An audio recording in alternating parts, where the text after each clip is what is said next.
Hello, darlings. Welcome to GloomWhispers, our dark corner of the internet where shadows dance and whispers echo. I'm Gloomy, your host for all things eerie and mysterious. Leave a comment and hit subscribe and the bell for more haunting tales that will leave you enthralled and unsettled. The Haunting Melody. The narrow streets of Blackthorn Hollow were a labyrinth of cobblestones and shadows, echoing with the whispers of forgotten times. Vincent Gray, a composer with a penchant for the obscure, had come here seeking inspiration. His career had stalled, and he hoped that the town's rich history and haunting beauty would spark his creativity. One evening, while wandering the alleys, Vincent stumbled upon a quaint, dusty bookstore. Its sign, barely legible, read, "Arcane Tomes and Melodies."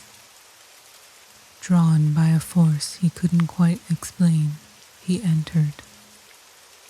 The interior was dimly lit, the air thick with the scent of aged paper and leather.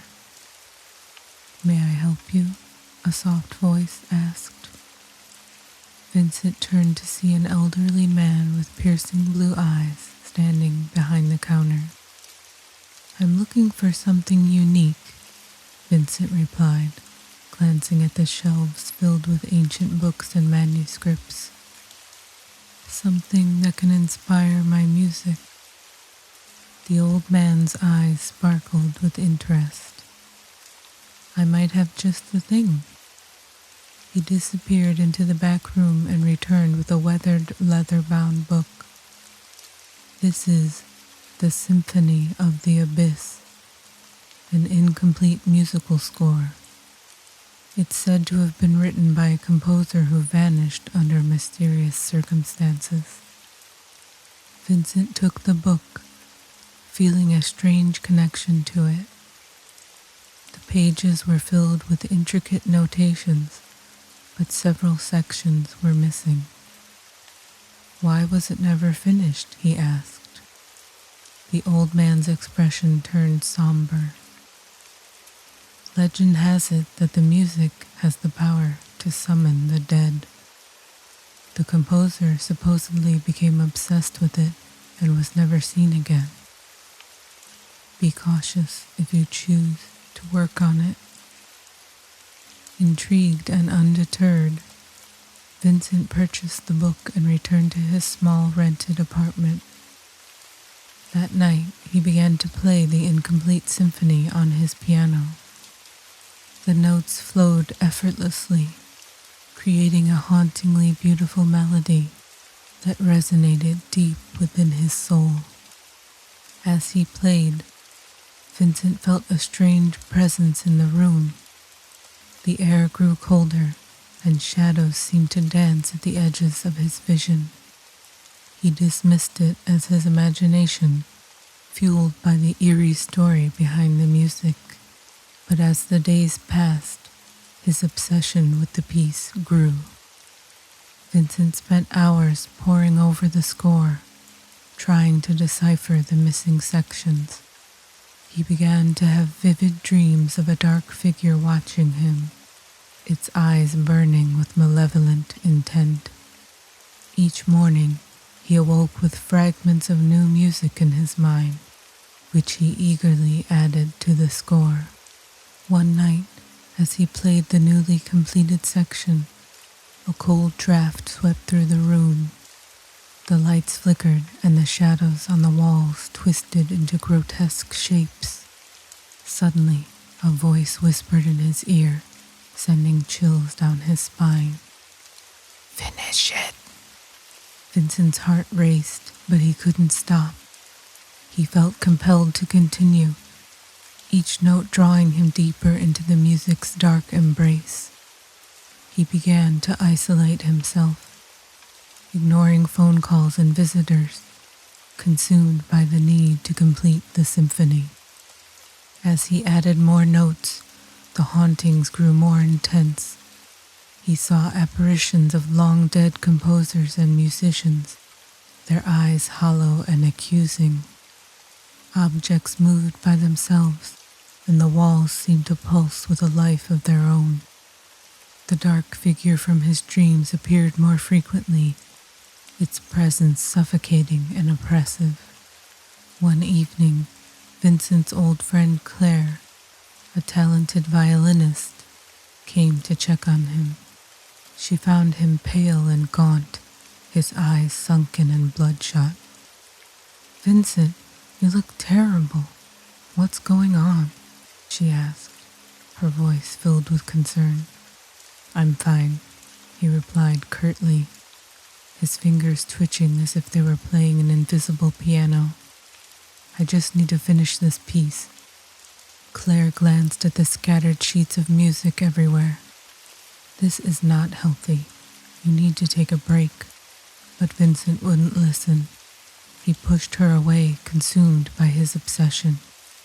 Claire, refusing to leave him in such a state, decided to stay and keep an eye on him. That night, as Vincent played the latest section of the symphony, the temperature in the room plummeted. Claire shivered, wrapping her arms around herself. "Vincent, please stop. This is not normal." Ignoring her, Vincent continued to play, his eyes glazed over. The shadows in the room deepened, and the dark figure materialized behind him. Claire gasped, backing away in terror. "Vincent, behind you!" He turned slowly, seeing the entity for the first time in the waking world. It was a tall, cloaked figure, with a skeletal face and eyes that burned with unholy fire. "Finish the symphony!" it rasped, its voice echoing in the room. Terrified, Claire grabbed Vincent's arm. "We need to leave, now." Vincent shook his head, his voice a mere whisper. "I can't. It's too late." Desperate, Claire snatched the music sheets from the piano and tore them apart. The dark figure let out a spine-chilling scream, and the room shook violently. Vincent collapsed, clutching his head in agony. "Please, Vincent, snap out of it," Claire pleaded, tears streaming down her face. With immense effort, Vincent managed to break free from the entity's grip. "You're right," he gasped. "We need to destroy it. All of it." Gathering the torn sheets, Vincent and Claire hurried to the fireplace. As they threw the pages into the flames, the dark figure reappeared, its fury palpable. "You cannot destroy me," it howled, reaching out with skeletal hands. Vincent grabbed a poker and stood between Claire and the entity. "This ends now," he shouted, thrusting the poker into the flames. The entity let out a final deafening scream as the fire consumed the music. The room was filled with a blinding light, and the air crackled with energy. When the light faded, the dark figure was gone, and the room was eerily silent. Exhausted, Vincent and Claire slumped to the floor, holding each other tightly. "It's over," Claire whispered, her voice trembling. Vincent nodded, his body shaking with relief. "Thank you, Claire. I couldn't have done it without you." In the weeks that followed, Vincent slowly regained his strength. The hauntings ceased, and the oppressive atmosphere lifted. Though he continued to compose, he never again touched a piece of music with such dark history. The experience had left a lasting mark on him, a reminder of the dangers of obsession and the thin veil between this world and the next.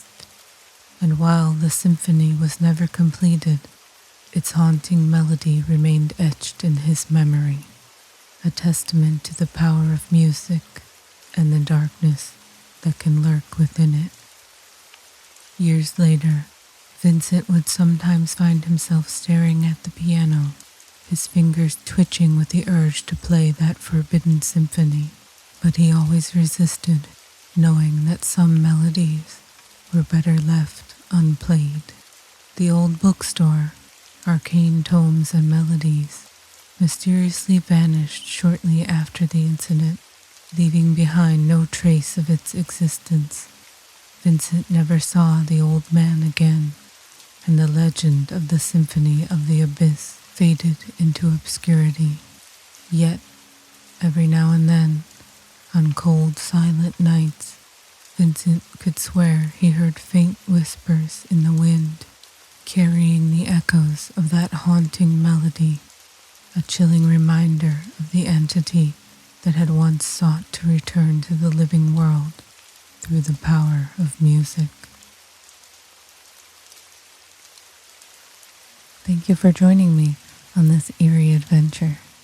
Please subscribe, hit the like button, and click the bell icon to be notified whenever I upload a new scary tale.